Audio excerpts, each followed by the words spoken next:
Okay. Worst case scenario, I'll just, do nothing with it. All right. So, did you have a chance to take a look at chapter 20, like, as a refresher? No, I'm gonna No. be super honest now. No, I Like think super looking at it honesty. right now. No problem. So basically, chapter 20 is a very, very sharp, jarring divergence from the flow of the stories that we've had for the past three chapters, from like 17, 18, 19. 20 just kind of hits us like a bucket of cold water. Like, what does this have to do with anything? And it's very strange because basically, like, there's a sharp genre shift. Until now, we've had like these mystical, miraculous stories focused on Eliyahu Navi, right? It starts with chapter 17 where he just like poof appears from out of nowhere. And again, that writing style is deliberate, where in Pasuk Aleph, he just seems to appear from out of nowhere. That's why it's written that way, because we're meant to get that impression. Um, and it's like, him doing miracle after miracle. And then all of a sudden, chapter 19 is God saying to him, you know what? Like, what's your problem? And so, he says, well, my problem is I want to die. I want to quit. And God leads him through this miraculous experience. And Eliyahu refuses to change his stance. And he's like, no, I'm really hell-bent on quitting and dying. I'm so done with this job. I don't want to do this anymore. And so God says, okay. And that's the crazy thing about Hashem, is that when a person asks for something, like, he gives it to them. Like, when the Meraglim said, we don't want to go into Eretz Yisrael, he was like, okay, fine. And it's not like, he sent in, like, he did punish the Meraglim themselves, and the Midrash, has a whole gory description. But just forget that for a second. With or without that, the whole generation, all those men, who sat there crying outside their tent saying, oh my God, we don't want to go to Eretz Yisrael, because according to the Rebbe, right, like, it's going to be al cheshbon kol all time, and we don't want to have to, like, plow fields instead of finishing Shas, every couple of months. So Hashem was like, okay, so fine. So, like, I'm going to let you die a natural death of old age. Like, you guys are going to wander the desert for 40 years. And just, that's okay. You don't have to go in. Your children who want to go in, they'll go in. Okay. And the women who wanted to go in, they're going to go in. And that's such a freaky thing about HaKadosh Baruch Hu, that, like, there's no punishment with him. It's like... What do you mean? Didn't, like, Tisha B'Av happen and those people, like, literally stood by their graves and just, like, died? So they started crying on Tisha B'Av, and Hashem said, you cried, like a temporary crying, and now this date is going to be permanent crying. Like, this date, this karma was etched into this time frame. So it worked out, from Ashgacha Pratit, that the Churban Beit HaMikdash Rishon, Sheni, it all happened on that day. But that's just karma. That's like, you know what I mean? No, I Hashem thought, said, like, literally every year that they were in the desert. What? I thought every year that they were in the desert, like, on Tisha B'Av, they would just, like, somebody would go. Like, yeah, that could be a midrash I'm thought, not familiar with. Do you remember where you heard that? I would love to see that. No idea. I If you remember, like, happen to seeing something remember, like that. send it to me, okay? I'm also going to look it up. Uh-huh. I don't know that midrash, but then there are tons of midrashim that I don't know. Okay.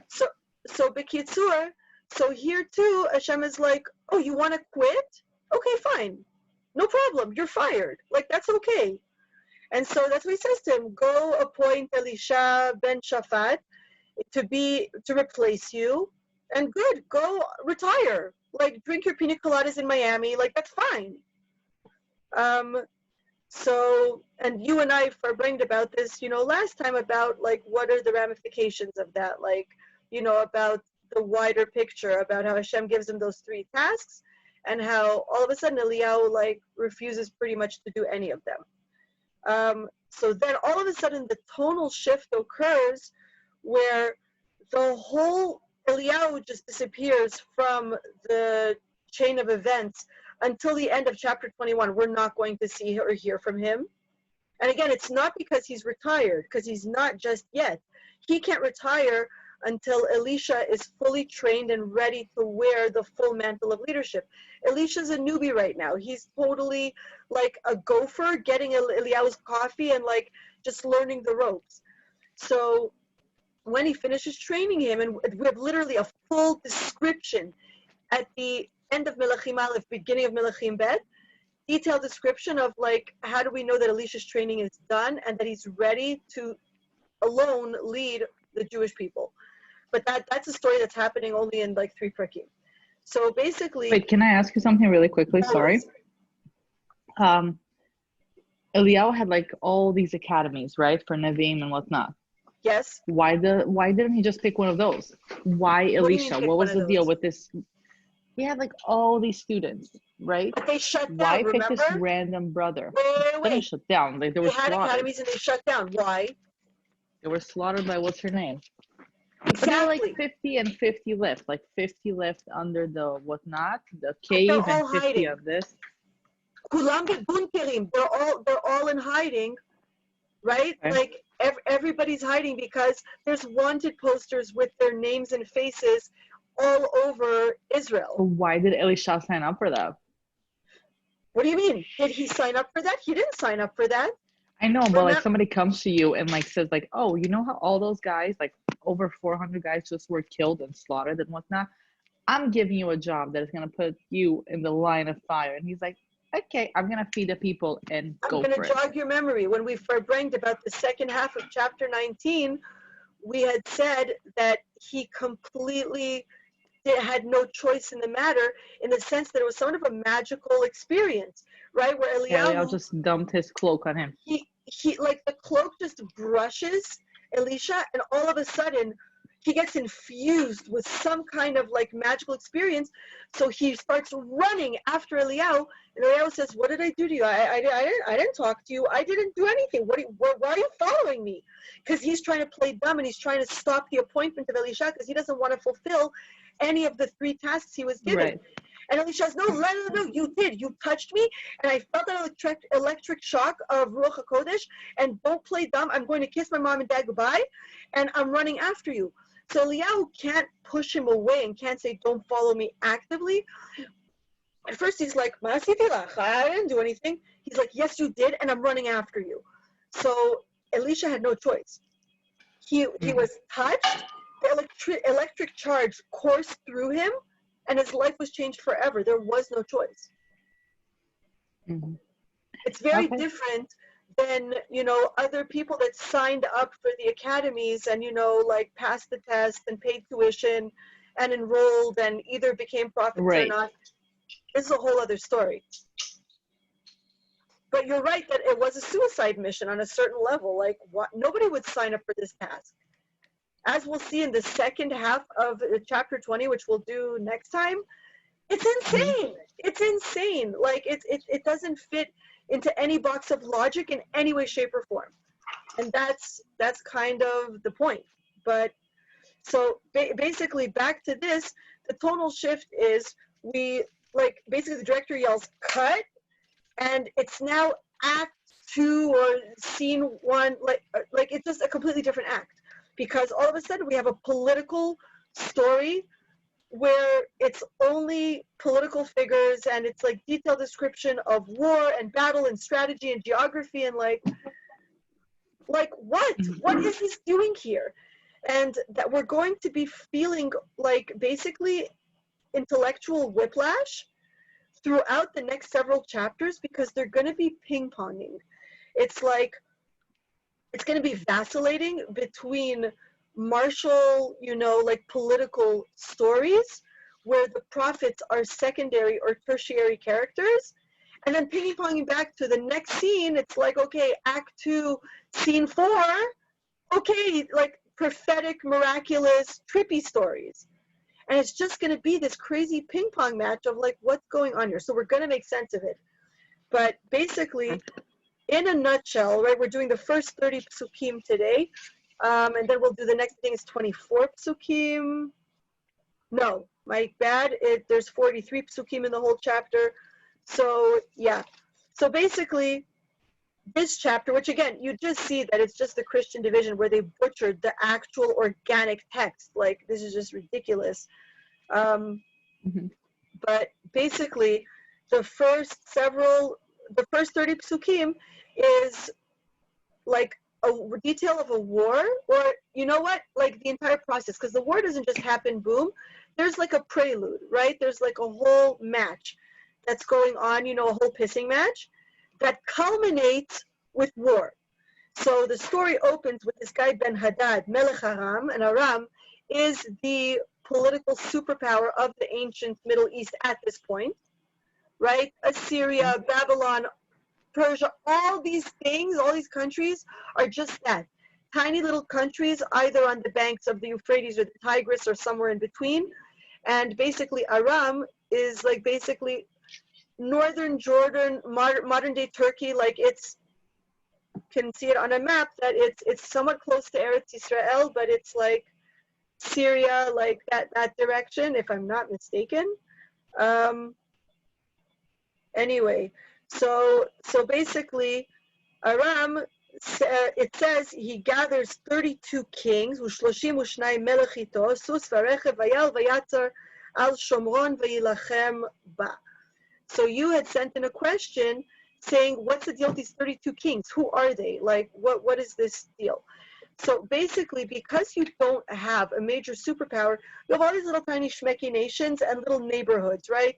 So, like even like Moab, Edom, Ammon, like all these little tiny nations and many others.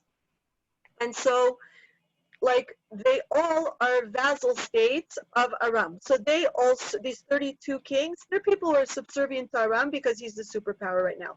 Now, the thing is, he doesn't have total power over the Middle East, right? He's himself. He has these 32 little neighborhoods, in modern day Jordan, like that entire strip, and a little bit eastward, serving him. So he had, they're paying taxes to him, whatever. And now he's trying to branch out and consolidate power to control the Middle Eastern corridor that connects Africa to Asia, right? So now, when we spoke about this a gazillion times, that's why he's reaching out to Mamlechet Israel, because that's the linchpin.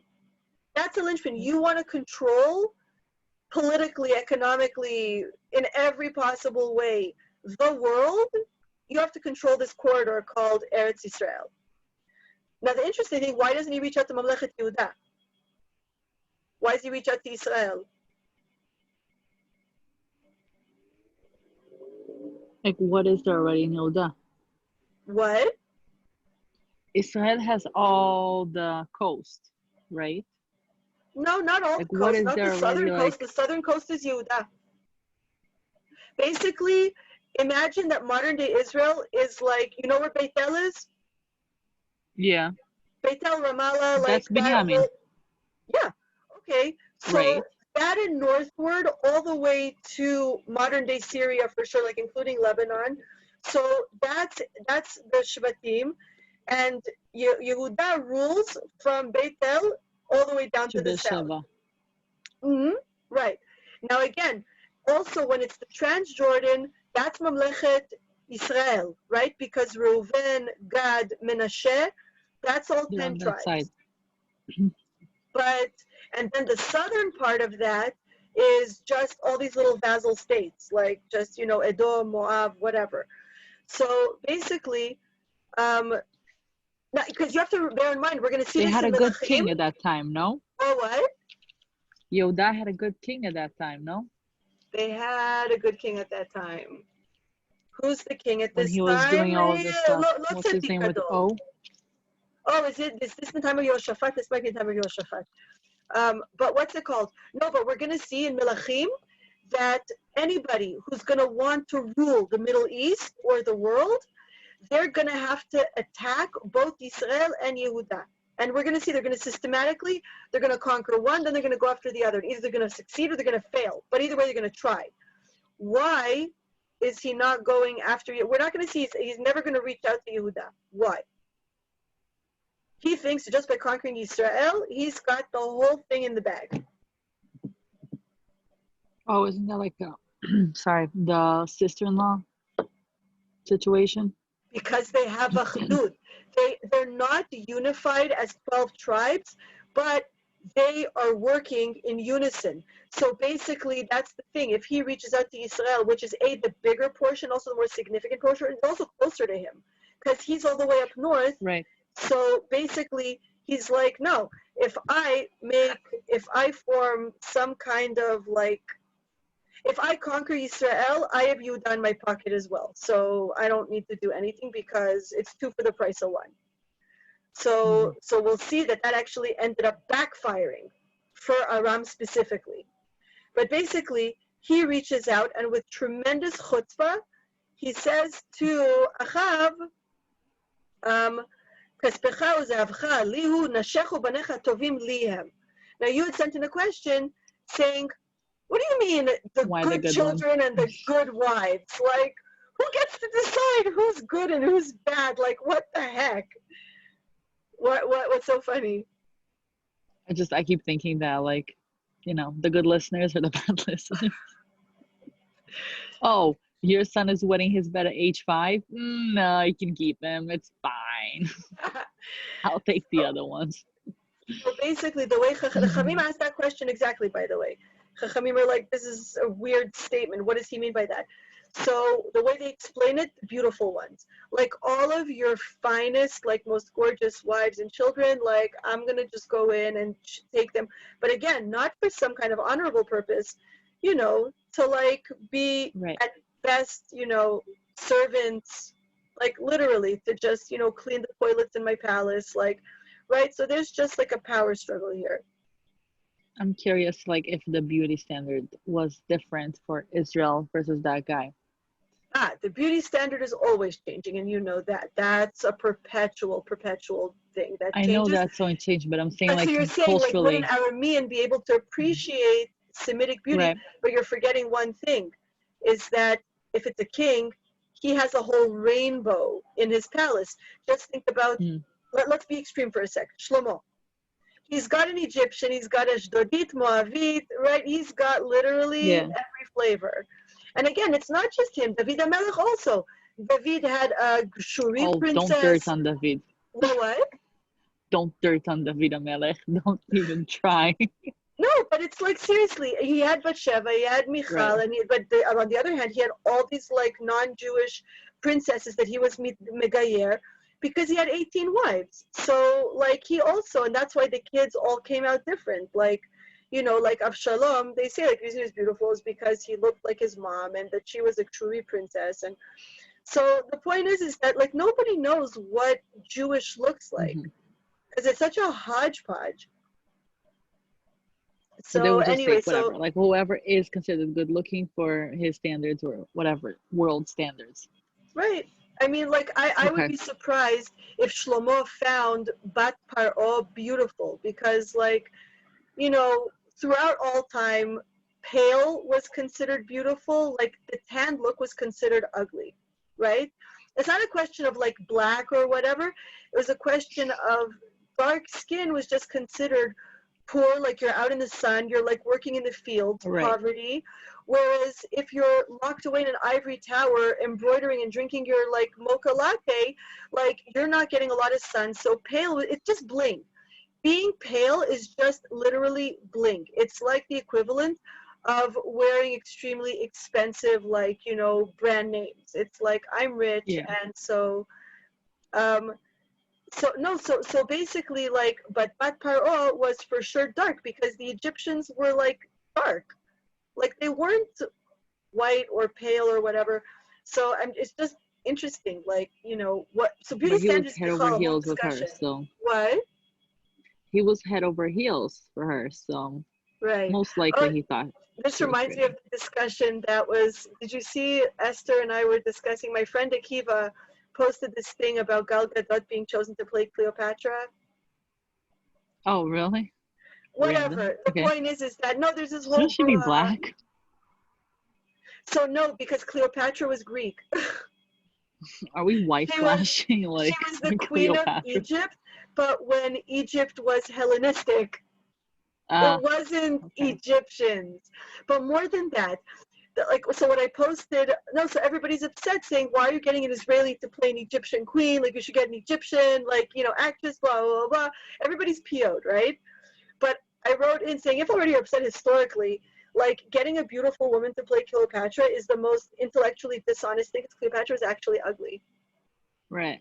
And the thing that was seductive about her was her brains. That's been historically proven, that basically, like, she had like a huge nose and she was just not attractive, but basically men would talk to her and they would lose their minds because she was just brilliant, and they couldn't deal, like, wow.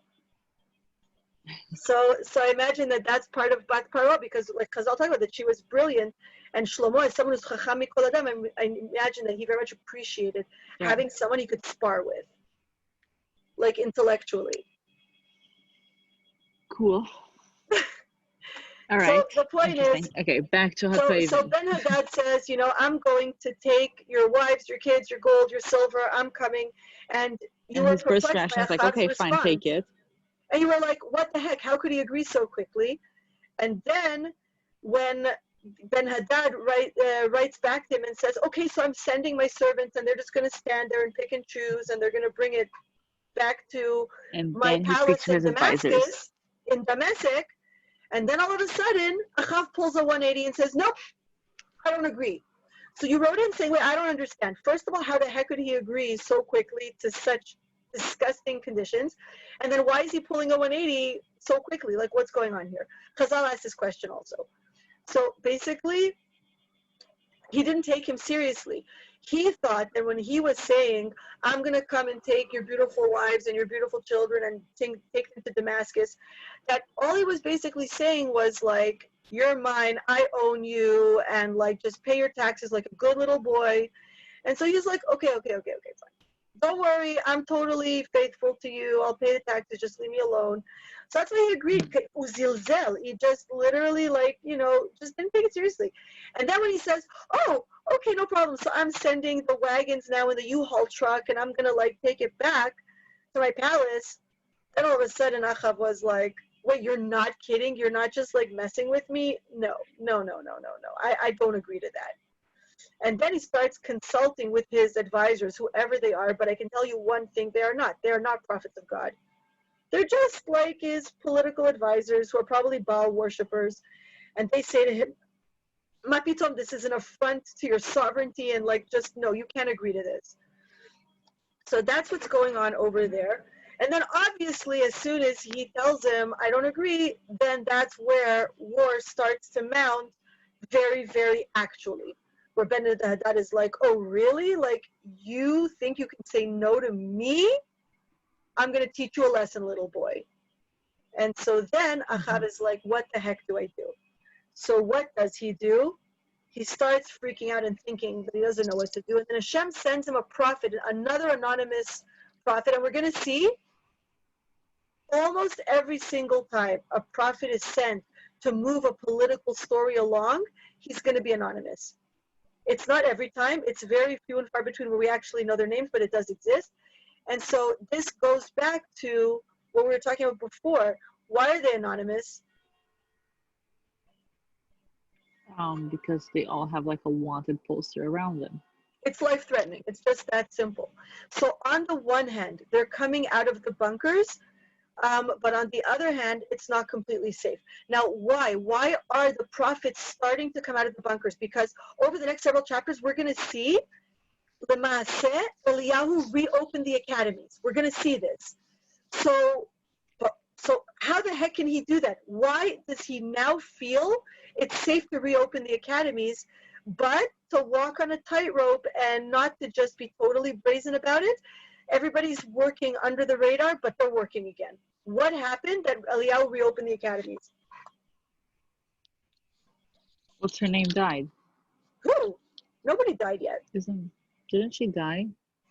Isabel? She's still going to be around for another 13 chapters approximately.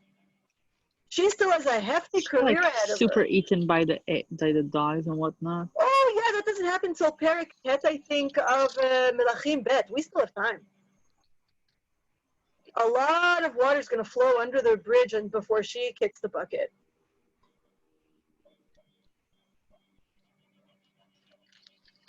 He does that whole barbecue and he serves everyone some food.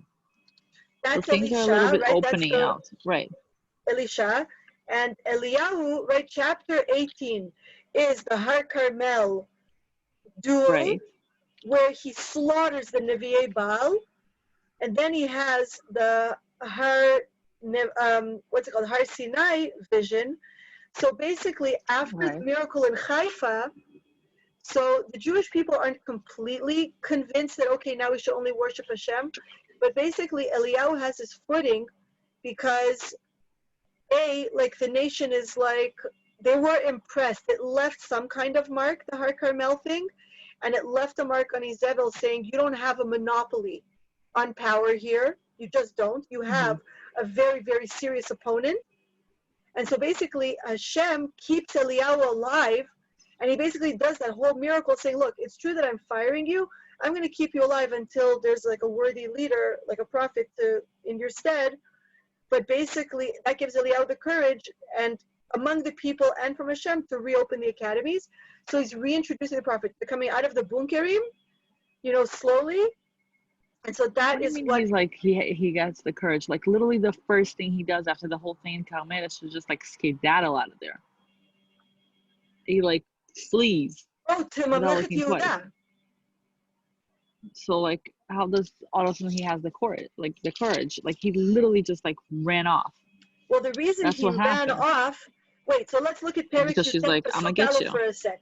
Vayaged Achav ve'Izebel et kol asher aseh Eliyahu. So literally, how long does it take Achav to get home? I don't know, a couple of hours by chariot. He gets home, Yeah. and he tells Izebel, and Izebel dispatches the warrant for Eliyahu's arrest and execution that same day. The miracle in Har Carmel just happened, and wait a second, so what did she do? ואת כל אשר הרג את כל הנביאים בחרב, ותשלח איזבל מלאך אל אליהו לאמור, כה יעשו אלוקים בכל יוספים, כי כעת מחר אשים את נפשך כנפש אחד מהם. 24 hours didn't even pass yet. She's saying, tomorrow, whatever you did to my prophets today, you're going to join all my prophets. Already tomorrow morning, I'm going to have you hanging off a tree or whatever. So he runs because, but the time goes by. Think about it. In chapter 19, 40 days and nights go by because that's how long it takes him to walk from Har Carmel to Har Sinai. And we don't know how much time it takes him to go up north to Evel Mecholah to find Elisha. He's walking from Har Sinai to the Galil Tachton, I think, right? So that's months. Months are going by. That's enough time for the situation to calm down. And in that time, like, Am Yisrael's regrouping. Okay. So that's the timeline that we're talking about.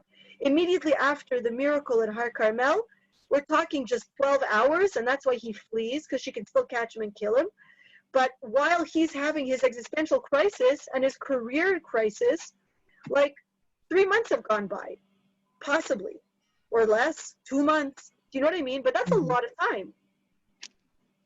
Yeah, enough for people to be like, okay, maybe this is possible. Okay, sorry. Over 2 months where Eliyahu disappears, and who knows what they know, what they don't know. We don't know. Like, did people know about the miracle in Har Sinai? Like, was he permitted to somehow publicize it? Like, we have no idea. At least part of it, something. But it becomes an urban legend. But the moment that she would have gotten him, she would have like put his head on a stake and like, just like. That's it. If she would have caught him within a certain time frame. But at this point, he's garnering support. Yeah. Because think about it. He's fleeing up north from Har Sinai. He's a walking target. Nobody catches him. No one does anything. No one is ratting him out to her. And that's going to be relevant in a second. That nobody's saying, hey, I saw Eliyahu. He slept over in, Rabbah or wherever, or in Tel Aviv. Hey, why don't you send your goons and just like behead him? However long it's taking him to go from Har Sinai to up north, no one's saying, I want to collect $50,000, reward for Eliyahu, wanted dead or alive. What do you mean? You don't think she was offering serious sums of money? And no one cooperated. That's food for thought. Okay. And Chazal see that as the background for what's going on in our story. Okay. That people are like, okay. So. Okay, cool. So I don't think we're going to finish like the whole unit because, again, it's getting late. But basically, so all of a sudden, an anonymous prophet comes to Ahab Wait, hold on. I'm just making sure I'm not messing up the order. Da, da, da, da. Yes, yes, yes. Right. So again, there's a whole verbal pissing match where Ben Hadad is like, what?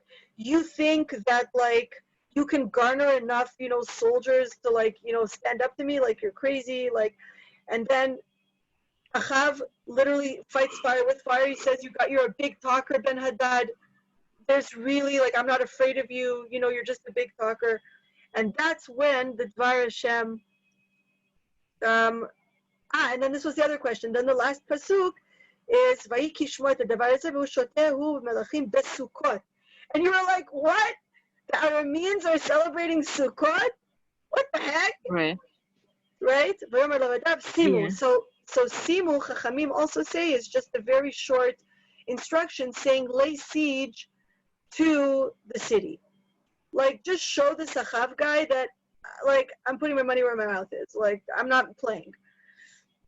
And so they I put, just noticed on you doubt of something else, yeah. and so basically they lay siege to the city, and then Vehine Navi Echad Nigash El Achab. So a random prophet, an anonymous prophet says to him, look, you have the chance now. Hashem could literally do a miracle for you. And then Ahab says, okay, what do I do? Like, so then he tells him, you're going to go out to war. You're not going to wait and do the defensive. You're going to do offensive. You're going to strike him first. And so without going into the whole, complicated description, and again, there's an amazing, amazing article that I read by Professor Avram Grossman where he describes the genius, taking topography into consideration, because we know where this war happened. And just to answer your question, Sukkot is not necessarily the little huts that we just, took down, like, or hopefully. I know my boys only took down the schach today, because it's supposed to rain on Wednesday and Thursday. I told my boys, that's it, guys.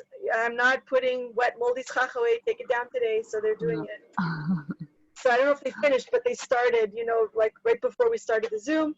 So basically, it's not huts. Sukkot is actually the name of a city. Is it ringing a bell at all? Right.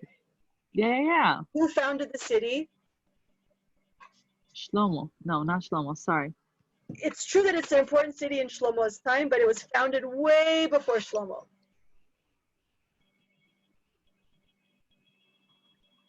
I don't even know where to look. Chumash No, hold on a second. Bereshit, You know my what? love. Chumash Bereshit. Oh, I was gonna say like Judges. Okay. Way before that. Ooh. So let me take a wild guess and say I put $500 on Yaakov. Alex, can I have Jacob for 500? Yes, you can. Excellent. Ding, ding, ding, ding. Yaakov Avinu. But here's the kicker. When did he found the city of Sukkot? When he was fleeing from Lavan Aram. No, wait. Hold on a second. Am I getting confused? Arami. I'm Nope. like teaching like with the kids. No. You're not. You're not getting confused. From Lavana Arami. Okay. Again, who's Ahab going to war against? Hmm. Aram. Oh my gosh, this is like always like a circle of life thing. It's crazy, man. Right. So basically, and the reason the city is called Sukkot is because Yaakov was on his way and he set up these Sukkot, right? These little tents, these little booths, because he's traveling on the way to Shechem, because he settles down in Shechem, right? That's where he builds his house and he builds, Right. right? But on the way, while he's traveling, fleeing from Lavan, well, not really, because the story of Asaph happens in between, but the Pasuk emphasizes he's fleeing from Lavan and he stops in Sukkot. So Sukkot is a city in Ever Yarden Mizrahi, right? Transjordan, the eastern side of Eretz Yisrael. And it's basically a crucial city when a person is traveling from Aram to Eretz Yisrael. That's like a major city. So just tactically, it makes sense that when Ben Hadad wants to attack Israel, he's going to camp in Sukkot. So there's a pun going on here. As a soldier, he's setting up Sukkot, right? Because we know from Napoleon, from everybody, that when you're marching out to war, you set up these temporary tents and booths where you sit there with the other generals and you plan your strategy. But he's parked in a city called Sukkot, which is the crucial city that's a strategic point on the way to Shomron, Eretz Israel, etc., etc. So it's not that they're celebrating the holiday of Sukkot, it's at the place. No, wait, there is an opinion that the reference is to Sukkot. It's a machloket among the Parshanim. Is it the city or is it the tent, the like little shack? So the answer is, it makes sense that it's both, because we're talking about war. And both answers make sense together.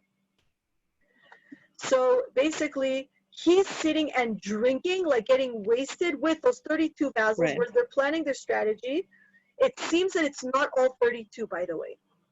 This is from the research that I did.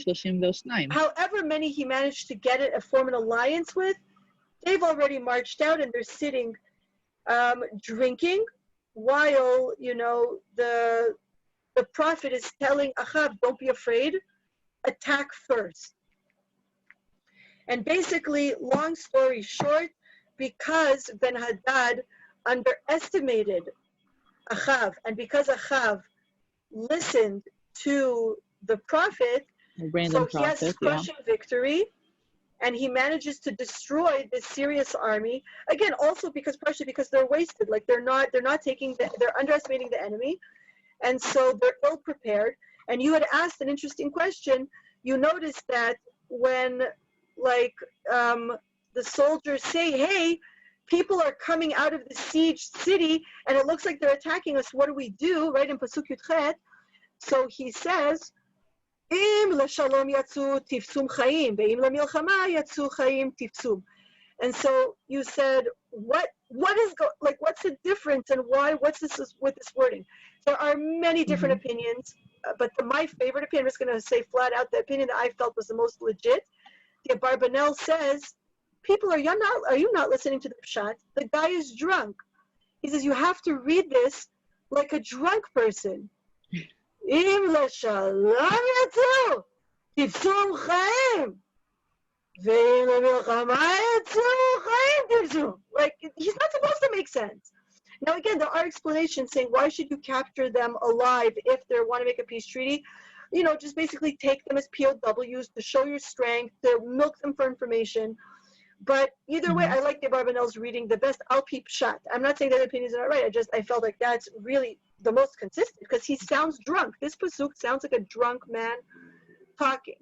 So that's the version I'm going to go with. But again, there are other equally good explanations. Again, strategically, very, very clever explanations. But I just thought, Al-Pi Pshat, that's the best explanation. And so basically, the battle isn't over, because when Achav, has this Hashem do this miracle for him, where 7,000 people are able to crush a gigantic army that isn't even one country. It's like a whole alliance of the Middle East. It's literally like the precursor to the Maccabee story. And he does this incredible victory. And so basically, one of the questions that has to bother us is, why did he deserve it? Like Hashem already told us in so many earlier prakim, he's a horrible, horrible Rasha who caused all the Jewish people to sin. He's evil incarnate. And Hashem did a miracle for him? Why? He doesn't even deserve this. So we're going to deal with that next time, because that has to do with the rest of the story. But basically, one of Ahab's smart strategies is he doesn't underestimate the enemy, and he doesn't get cocky. And so the Navi comes back and says to him, don't rest. Like, that he's going to be back. He's going to regroup. All these guys are going to get their crap together, and they're going to be back in a year. They're going to try to wipe you off the face of the planet. But you're going to be ready. So we'll discuss next time how that went, round 2. And it's problematic because Hashem does another miracle for Ahab. And it's not like Ahab had some kind of epiphany, a Baal Tshuva, started keeping Chal Yisrael, like, just no. And yet Hashem does an even more miraculous victory for him. And it's like, what's going on? So we're left with tons of questions. We're going to get the Mitzvah Hashem next time, trying to understand what is going on here and what is the point of Sefer Melachim, because it's sending us so many mixed messages. Hashem's doing Right. miracle after miracle for a horrible Russia who doesn't even do anything, any overtures of teshuvah. Like, what are we supposed to learn from this? And why? Why is the Tanakh wasting precious words, recording all Right. of these tit for tat and these political games? What does that to teach us, Bichlal? So that Bezrat Hashem will take up next time. Cool. Can I add one more question to it? Always. Ahab asked, like, we're on Yud Daled. Yeah? Yeah. Who answers him? Ah. So if it says Ko Amar Hashem, so who could it be? Who's the only person that could answer him in the name of Yud Kei Vav Kei? This is what you should do. Like a prophet? Correct. Yeah, So so it it's was an anonymous that prophet that we're random actually prophet. gonna. Whoa, what, Sarah? It was that random prophet, the Yeah, anonymous who one. we're gonna reveal his identity next time, because Chazal tell us, and I don't know if it sheds more light or more mystery on his character, because he's one of the most important and mysterious characters in all of Navi. Why are we, like, it makes sense that way back then, okay, they didn't want to, like, say who was the character, who was the Snavi, right? Okay. But, like, we're reading this a lot later. Ah. Why can't we find out? Like, why Also, bear not in just mind that write this book so was that's written a lot later. It wasn't written in right? Ahab's time. Exactly. It's written in So Yirmiyahu's what's time. the So why deal? doesn't Yirmiyahu just tell us, by the way, that boy that, went to do this mission, that was Yonah, and this was, Right. Tzvanya, and this was Chavakuk, and whatever. Why not tell us? Right. Great question. Look, we know that when the prophets are writing, and Hashem is dictating, right? He wants Right. to get us into the headspace, into the era, in a timeless fashion. He wants us not to be reading a dry history book. And in 1763, October 5th, this happened. No, he wants us inside. He creates atmospheres, moods. That's why tempo, genre, everything changes story to story to create atmosphere. So I think in order to suck us in, to create the fear, the paranoia, the life-threatening, I think that that it's much more effective than if you just tell us it was Yonah, it was this, it was that. It's like, no, the anonymity draws us in and creates the atmosphere so that even 2000 whatever 700 years later, actually more, we're still there. Okay, cool. All right, thank you so much. Get some rest. See you next week. Yeah, take care.